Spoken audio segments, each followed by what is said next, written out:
तो beta oxidation हो रहा है किसका? सैचुरेटेड फैटी एसिड्स का। ओके, अगर अनसैचुरेटेड फैटी एसिड्स भी अगर ऑक्सीडेटिव पाथवे में एंटर कर रहा है, उससे भी अगर एनर्जी मिल रही है, जैसे आप सरसों का तेल खा रहे हो, उससे भी एनर्जी ग्रहण कर रहे हो, प्राप्त कर रहे हो, तो इसका क्या होगा आपके सिस्टम में? हाइड्रोजिनेशन होगा पहले, and then a saturated fatty acid will be formed, और इस सैचुरेटेड फैटी एसिड्स का फिर बीटा ऑक्सीडेशन होगा। तो बीटा ऑक्सीडेशन किसका हो रहा है? सैचुरेटेड फैटी एसिड्स का। और कितने स्टेप्स में? 4 बेसिक स्टेप्स है। और 4 स्टेप हैं तो 4 एंजाइम भी हैं। तो 1 बाय 1 हम लोग इसको देखते हैं। First, what happens? That in the first step, dehydrogenation of fatty acyl coenzyme A, dehydrogenation of, यानी इससे हाइड्रोजन निकाला जाएगा। ये किसका है? Fatty acyl coenzyme A. जैसे यहां पर अभी example fatty acyl coenzyme A का एग्जाम्पल पामीटोइल कोएंजाइम ए से लिया। This is equivalent to fatty acyl. Example of fatty acyl is palmitoyl. So palmitoyl coenzyme A is there, and the dehydrogenation of this palmitoyl coenzyme A in the presence of enzyme acyl coenzyme A dehydrogenase is that enzyme, and of this enzyme FAD, FAD is part of its prosthetic group of this enzyme. अब बताइए आपको, this enzyme acyl coenzyme A dehydrogenase, this enzyme is embedded in the inner mitochondrial membrane. ये beta oxidation का पहला enzyme, और Krebs cycle का भी एक था। तो यही एंजाइम एम्बेडेड है।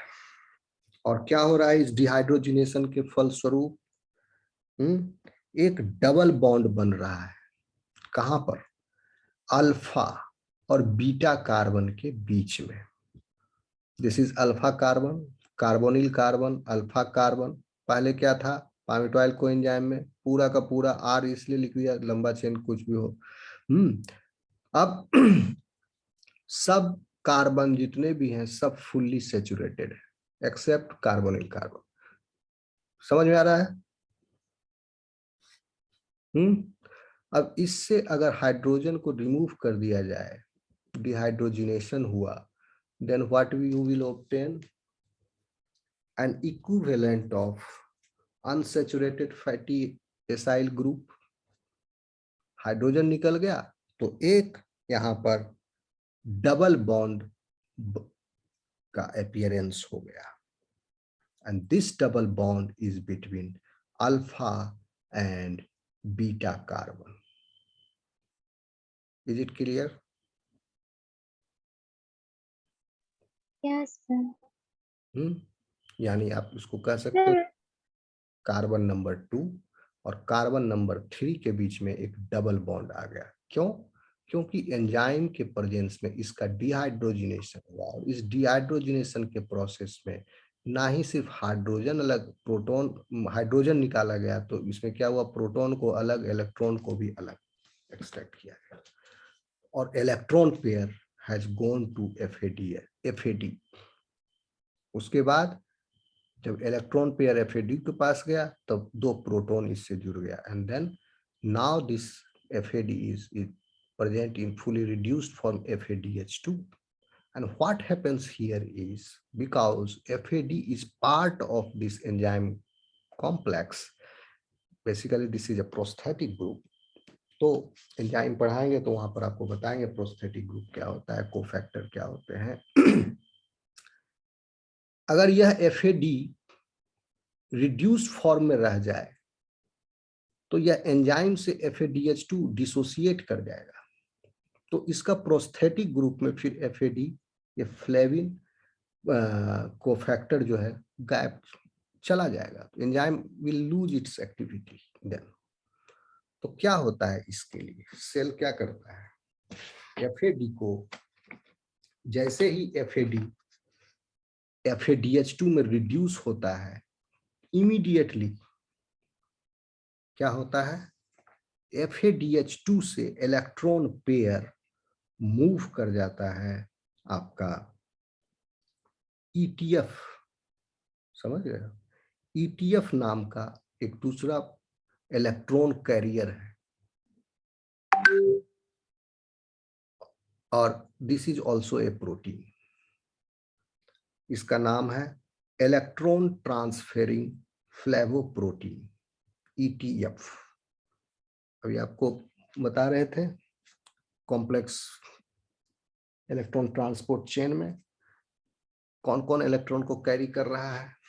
एक तो कैरी कर रहा था Q, दूसरा साइटोक्रोम C, एक और है जो कि कहां से कैरी करता है, first enzyme of the beta oxidation acyl coenzyme A से, क्योंकि एसाइल कोएंजाइम में जैसे ही रिड्यूस हुआ FADH2 में, इमीडिएटली FADH2 से इलेक्ट्रॉन मूव करके चला जाता है इस पर, ETF पर, इलेक्ट्रॉन ट्रांसफरिंग फ्लेवोप्रोटीन, ETF।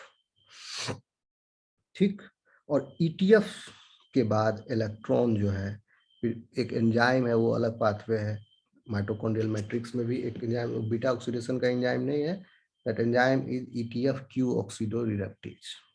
तो उसमें फिर ETF से इलेक्ट्रॉन मूव कर जाता है Q पर, यूबिक्विनोन पर, बाय दिस एंजाइमेटिक प्रोसेस ऑक्सीडोरिडक्टेज, तो वो चला गया उधर। लेकिन फाइनली क्या हुआ, आपको एक इलेक्ट्रॉन पेयर मिल गया जो कि जाएगा Q पर। ठीक, अब यह इलेक्ट्रॉन पेयर भी इस पाथ FADH2 से एक और पाथवे क्या था, क्रेब्स साइकिल से, यानी कॉम्प्लेक्स 2 पर रिसीव हो रहा था इलेक्ट्रॉन पेयर। कॉम्प्लेक्स 2 पर भी रिसीव हो रहा है इलेक्ट्रॉन पेयर, तो भी 6 प्रोटॉन पंप हो रहे हैं, और अब FADH2 से यहाँ डायरेक्ट Q में रिसीव हो रहा है यूबिक्विनोन में, और यह Q जो है कॉम्प्लेक्स 2 के बाद का Q है। तो यहाँ भी इस ट्रांसफर में भी FADH2 से इलेक्ट्रॉन ट्रांसफर हुआ, यहाँ पर भी ETF के द्वारा, तो यहाँ पर भी 6 प्रोटॉन पंप होते हैं, क्योंकि यह Q अब फिर जाएगा कॉम्प्लेक्स 3 पर, और उसमें कितना होगा, 4 प्रोटॉन पंप, फिर कॉम्प्लेक्स 2 पर जाएगा तो फिर 2, तो यहाँ भी 6 हो गए। तो FADH2 से जब इलेक्ट्रॉन ट्रांसफर होते हैं तो it always gives rise to 6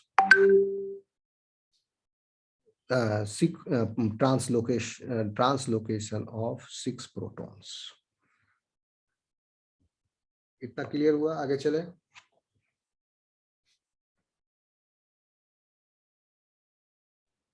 yes sir.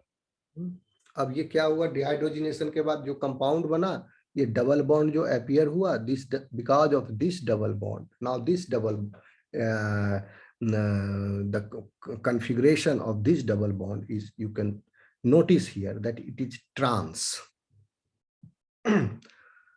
This group, this hydrogen which is present on the alpha carbon and the hydrogen present on the beta carbon, both are in trans position.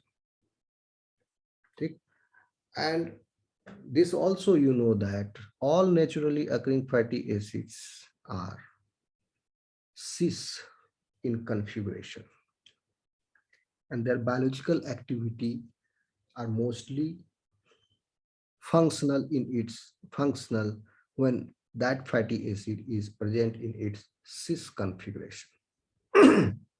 But this intermediate is trans.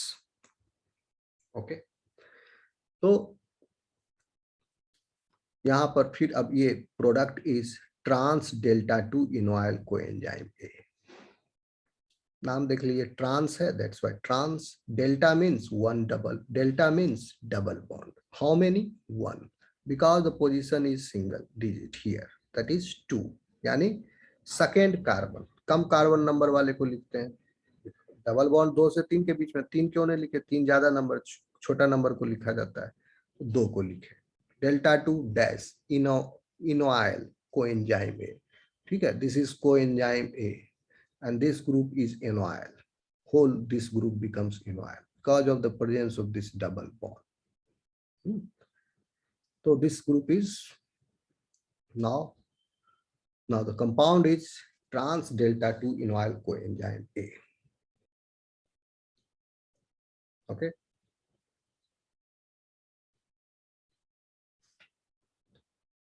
इतना समझ में आया? This is the first step of beta oxidation. Okay. अब पूरा पता पढ़ा देंगे, उसके बाद आपको इस सिस और ट्रांस का सिग्निफिकेंस में बताऊं, पहले पूरा समझ लीजिए। सिस कॉन्फ़िगरेशन में है फैटी एसिड, देन उसके क्या फायदे हैं, और ट्रांस कॉन्फ़िगरेशन में है फैटी एसिड तो उसके क्या रिपरकेशंस हैं। तो ट्रांस फैट्स जो है आपके बॉडी में, they are harmful. Okay. In many countries, it has been made mandatory for them, for the restaurants and fast food delivery centers, that their trans fat content should be 0 in the food item that they sell. Because बहुत सारे health disease हो रहे हैं, heart का failure हो रहा है, cardiovascular disease develop हो रहे हैं, बैड कोलेस्ट्रॉल बन रहा है, हाइपर कोलेस्ट्रोलेमिया हो गया, ब्लड प्रेशर बढ़ेगा। तो there is a list of diseases which are associated with the increased level of the trans fat in the circulation. ठीक है, आगे चलें। First step clear?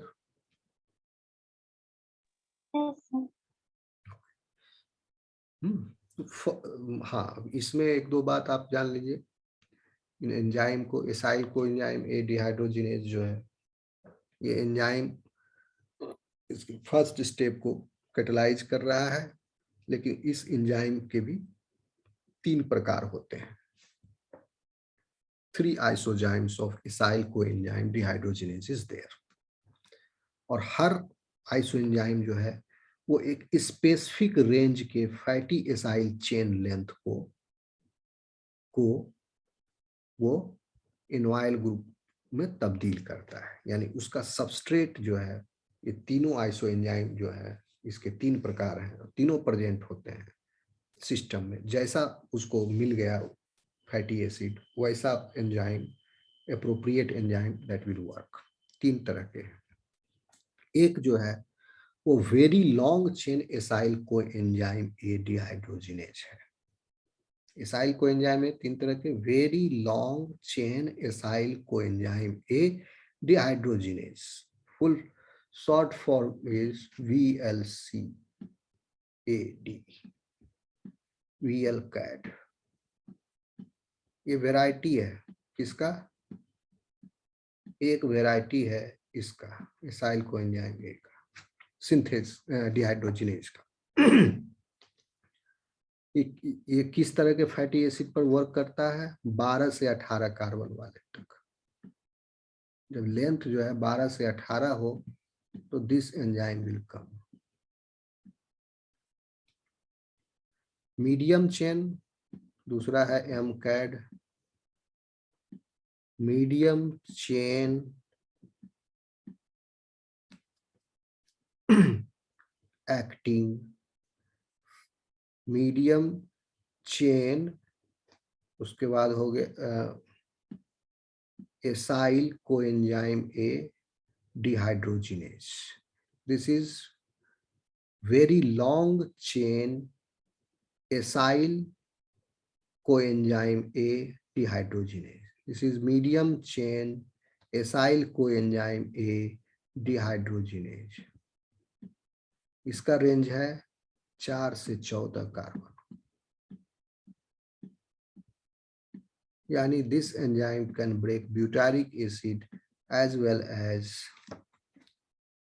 14 से कौन होगा? 14 से आपका लॉरिक एसिड 12 है। देख लो, मैं भूल रहा हूँ। अच्छा, एक टेबल बनाया हुआ था, लास्ट क्लास में दिखाए थे। क्यूप्रिक एसिड है, ओके, 4 वाला ब्यूटारिक एसिड है। तो इसको कर देगा एम कैट। आ रही आवाज मेरी?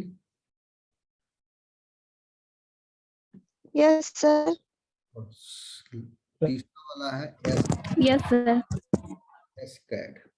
ठीक है, एस कैट टाइप जो है इसका एसाइल कोएंजाइम ए डिहाइड्रोजिनेज का,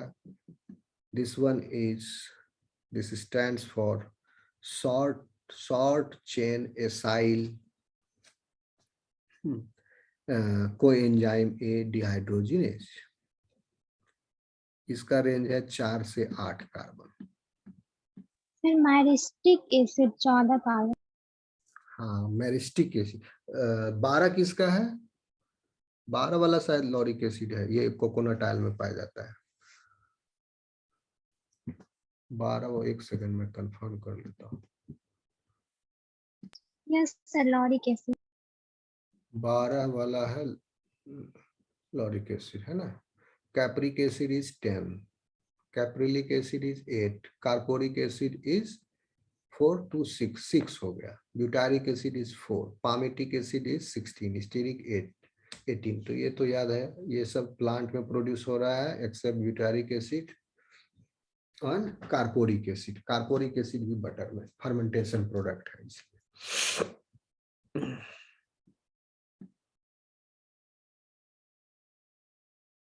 ठीक, कहाँ पर थे? ओके, तो ये हो गए 3 वेराइटी एंजाइम के, ये पहला वाला। और ये सब तीनों वेराइटी ऑफ एंजाइम्स का जो है प्रोस्थेटिक ग्रुप वो आपका FAD है, तीनों को।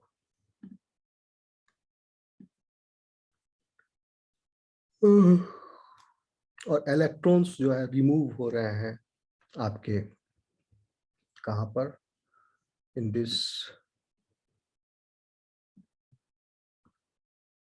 फैटी एसाइल कोएंजाइम ए से इलेक्ट्रॉन रिमूव करके FAD पर ट्रांसफर कर दिया गया, जिससे कि FAD रिड्यूस हो गया FADH2 में।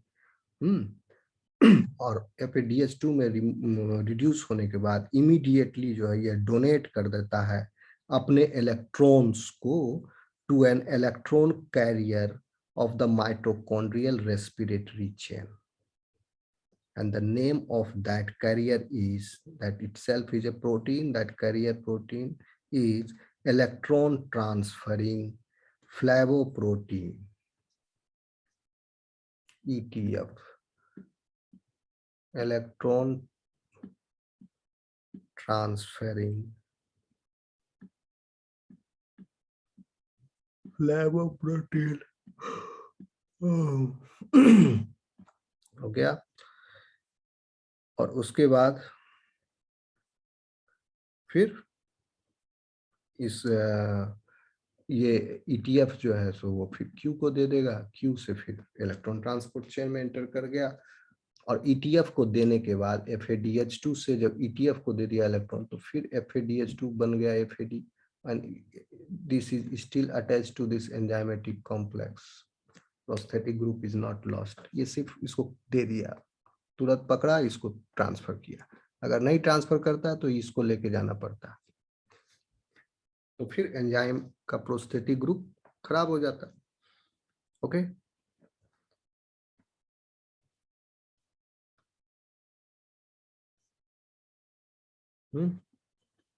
इतना समझ, आगे चले।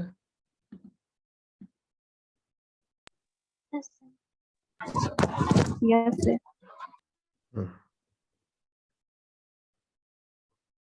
ठीक है, सेकेंड स्टेप ये हो गया first. In this second step what happens is, water जो है, इसीलिए एंजाइम का नाम है हाइड्रेटेज।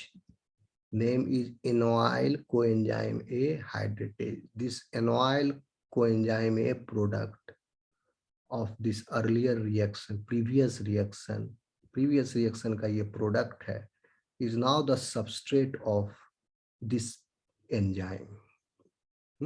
Enoyl coenzyme A hydratase, एक वाटर का एडिशन हो रहा है।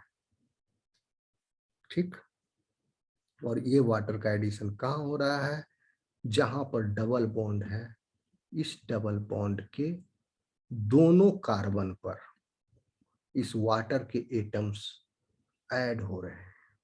तो इस कार्बन पर, बीटा कार्बन पर, that's why it is beta oxidation, beta carbon पर क्या हुआ, एक OH ग्रुप ऐड हुआ और अल्फा कार्बन पर भी एक हाइड्रोजन ऐड हुआ। As a result of it this double bond becomes single bond. लेकिन यहाँ ध्यान देने योग्य बात यह है कि जब ये ऐड होता है तो यहाँ पर तो भी ट्रांसफॉर्म है in this substrate enoyl coenzyme A. After addition this OH position of this hydroxyl group becomes like L type stereoisomer if you compare it with glyceraldehyde 3-phosphate से।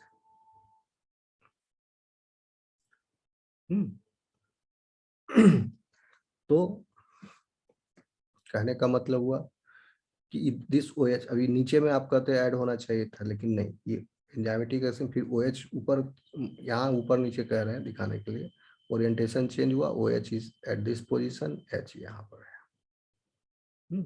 सो अब this product is L type beta hydroxy acyl coenzyme है। L isomer है और beta, this is carbon number beta, and that carbon is hydroxy acyl. Hydroxy, this carbon is hydroxy and there is a acyl group. So this is that product called L-beta hydroxy acyl coenzyme A. This is its second step.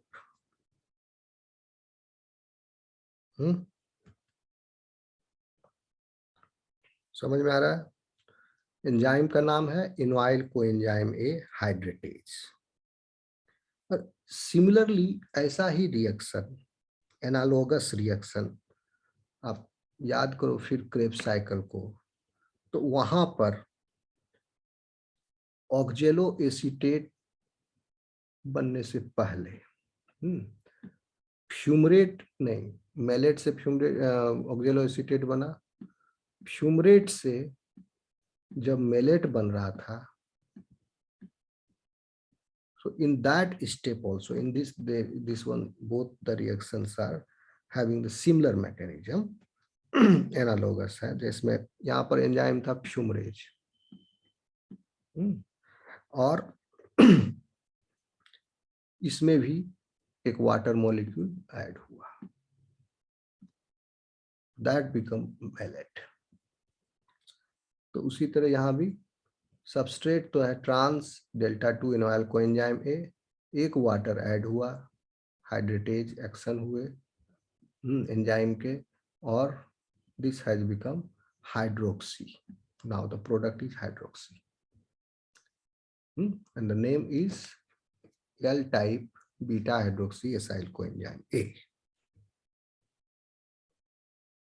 Is this second step clear to you? Yes, sir.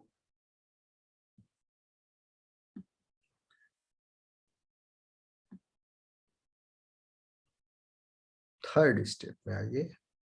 इसमें क्या हो रहा है कि अब second step का जो product है that is the substrate of the third step, that is the substrate of the enzyme involve in the third step. तो चारों स्टेप भिन्न भिन्न है, चारों स्टेप के एंजाइम्स भिन्न भिन्न है।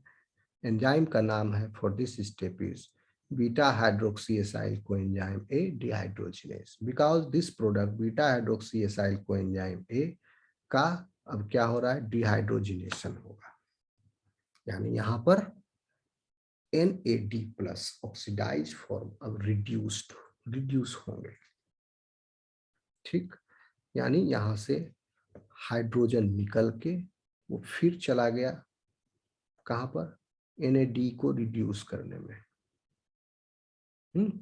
तो इस प्रोसेस में थर्ड स्टेप जो है, इसमें L type beta hydroxy acyl coenzyme A is dehydrogenated to form beta keto acyl coenzyme A.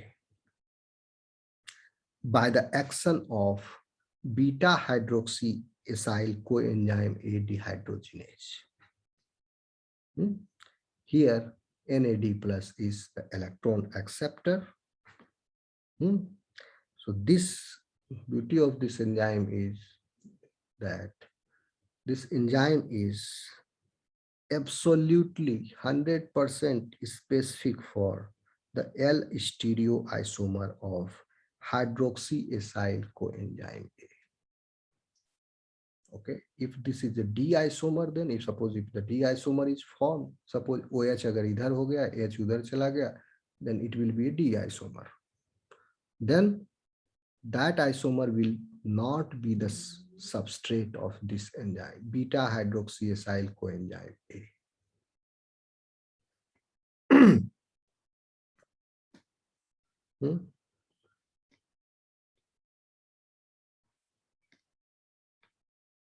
चलें आगे।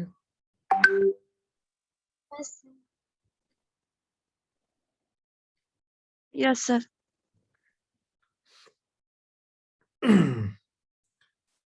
तो फिर फोर्थ स्टेप में क्या होगा, और ये लास्ट स्टेप है।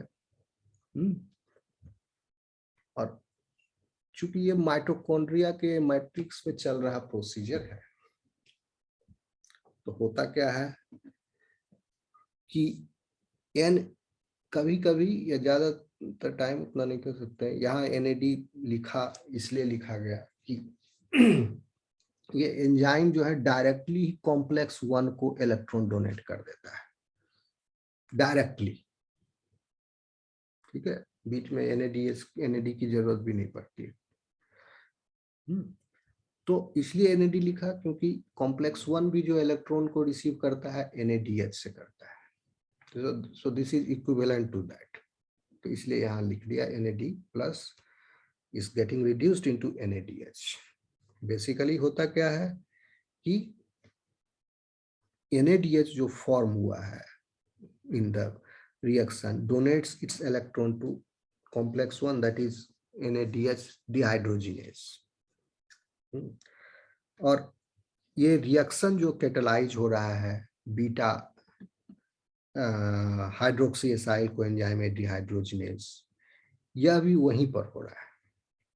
ठीक है, तो बगल में तो डायरेक्टली भी कॉम्प्लेक्स 1 को ये इलेक्ट्रॉन डोनेट कर देता है। ठीक है, उतना डिटेल मैकेनिज्म मत जाओ, बस इतना इसको ये इक्विवेलेंट समझ लो, NAD को NADH में कर दिया। फोर्थ स्टेप में क्या होता है, beta oxidation cycle is catalysed by this enzyme acyl coenzyme A acetyl transferase, the common name is thiolase. इसमें जो है बीटा कीटो एसाइल कोएंजाइम है, दिस इज कीटो इक्विवेलेंट। अब ये कीटो इक्विवेलेंट इसलिए क्रिएट हुआ क्योंकि दिस विल बिकम द, अब ये ब्रेक डाउन होगा इससे, तो दिस विल, एक एसिटाइल कोएंजाइम में निकल गई, दिस एसिटाइल कोएंजाइम जो रेड से चल रहा है, ये this will come out from this fatty acid. तो एसिटाइल कोएंजाइम अगर निकलेगा तो उसके दूसरे एंड पर भी एक कार्बोक्सिलिक ग्रुप क्रिएट होने के लिए एक कीटो ग्रुप पहले बनेगा। So that keto group has been formed by this enzyme. उसके बाद थायोलेज जो है ये इस beta keto acyl coenzyme A को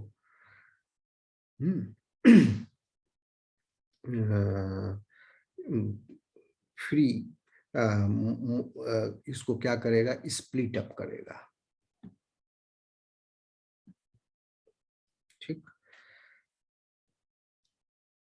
ठीक, beta keto acyl coenzyme A with a molecule of coenzyme A इसके साथ रिएक्ट करेगा, क्योंकि दोनों एसाइल ग्रुप के पास ये एसिटाइल ग्रुप निकला, तो ये तो अपना कोएंजाइम A निकल गया यहाँ से, और ये जो बचा हुआ रह गया फैटी एसिड का एसाइल ग्रुप, इसको भी चार्ज रखना होगा एसिटाइल कोएंजाइम A के साथ। तो क्या होता है, ये थायोलेज ही ये काम करता है, इसीलिए थायो नाम पड़ा, थायोलेज सल्फर है, और इसमें भी कोएंजाइम में भी सल्फर है। आ रहा समझ में? सर तो ये एसएच में जो एच है वो कहाँ गया? एसएच में तो हाइड्रोजन है ना। हाँ हाँ वही हाइड्रोजन। देखो अब एसएच में एच गया तो दिस एच कोएंजाइम ए के साथ सल्फर है और ये एच की जगह यह कार्बन ज्वाइन होगा, कार्बन का सिंगल बॉन्ड, ये एच निकल के एच चला गया, ये हो सकता है H2O प्रोड्यूस हुआ हो। यहाँ पर चूंकि फैटी एसिड जो है पहले, यहाँ पर तो फैटी एसिड नहीं था, ये कंबाइंड फॉर्म में है। नहीं, देखो यहाँ से देखो, हियर कोएंजाइम ए ऐड हुआ, यहाँ पर एस गया यहीं पर, और एक इसमें प्रोटॉन रिलीज नहीं, प्रोटॉन फिर कैसे रिलीज होगा, प्रोटॉन रिलीज नहीं होंगे, CO फिर यहाँ पर S जुटा और ये CH2 CH3 चला गया, ये हो गया, ये यहाँ से CH2 के पास भी एक हाइड्रोजन एक्स्ट्रा आया है ना, CH2 से CH3 यस सर यहाँ पे आया हाइड्रोजन। है ना, यहाँ पर आ गया। ठीक है, समझ गए? यस। ठीक, तो अब फिर एक कोएंजाइम फ्री कोएंजाइम ए इसमें ऐड हुआ, उसके बाद ये स्प्लिटिंग हो गया यहाँ पर, इसका कार्बोक्सी टर्मिनल जो है ऑफ द, कहने का मतलब है कि this thiolase is promoting, this enzyme is promoting the reaction of beta ketoacyl coenzyme A with a molecule of free coenzyme A to split off the carboxy terminal, split off कर दिया, तो this is the carboxy terminal, carboxylic group था इधर इस terminal पर पहले से जो चल रहा है शुरू से, फैटी एसिड, कार्बोक्सी टर्मिनल, और ये टर्मिनल पर 2 carbon fragment, carboxy terminal 2 carbon fragment of the original fatty acid as acetyl coenzyme A. ठीक, यानी जब कोएंजाइम ए इसके साथ ज्वाइन किया in the presence of this enzyme, then उसके बाद स्प्लिट ऑफ हुआ, कहाँ पर, कार्बोक्सी टर्मिनल एंड पर, ये अभी चल रहा है, इसका कार्बोक्सी टर्मिनल ये है, कार्बोक्सी टर्मिनल से 2 कार्बन यहाँ तक fragment of original fatty acid जो चेन है उससे एज, यानी एसिटाइल ग्रुप के रूप में, एज एसिटाइल कोएंजाइम ए, और दूसरा प्रोडक्ट जो है वो ये बचा, that product is, the other product is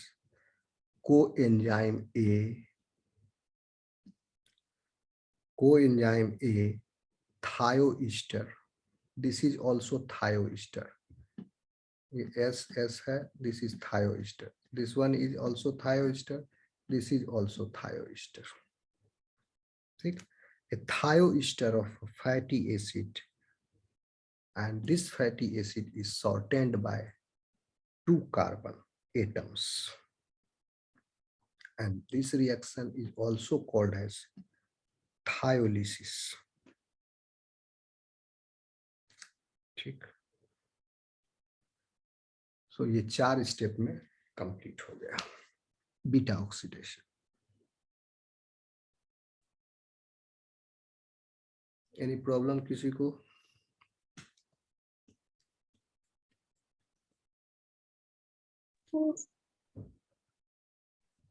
समझ में आया इतना?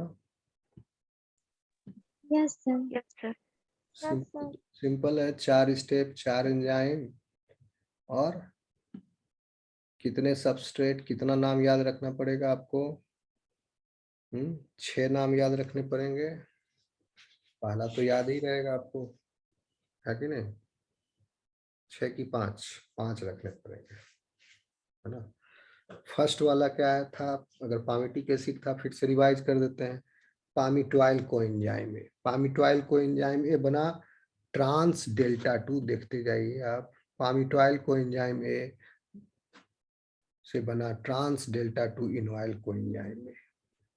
उसके बाद ट्रांस डेल्टा 2 कोएंजाइम ए के बाद फिर beta L type beta hydroxy acyl coenzyme A. उसके बाद फिर बना beta keto acyl coenzyme A. उसके बाद बना acetyl coenzyme A and acyl coenzyme A.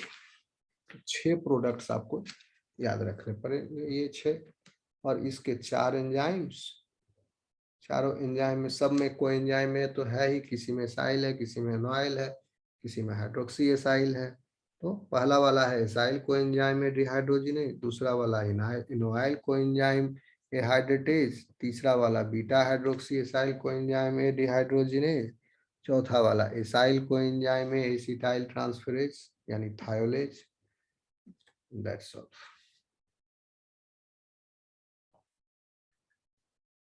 Is this clear so far? Yes. Okay. ठीक है, चलिए, good night. Good night, sir. Thank you, sir. Good night, sir. कौन present? Good night, sir. Good night, sir. चलो, bye bye.